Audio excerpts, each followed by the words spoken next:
The Cruelty of Nature. I saw a pair of birds by the sea. One was well-lived and energetic, the other pristine, beautiful and aloof. Passionately did the former dance and beckon, kiss and carry on, tirelessly begging to impress.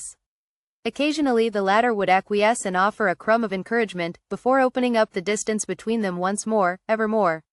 After some time, it dawned upon me the desperate suitor would fail. And then, as though it had read my thoughts, the beautiful one did fly away without ever so much as a goodbye or a single glance back. Silent and still became the suitor, soon turning a despondent gaze towards the endless expanse of a roaring cold sea, confused, and dreadfully alone.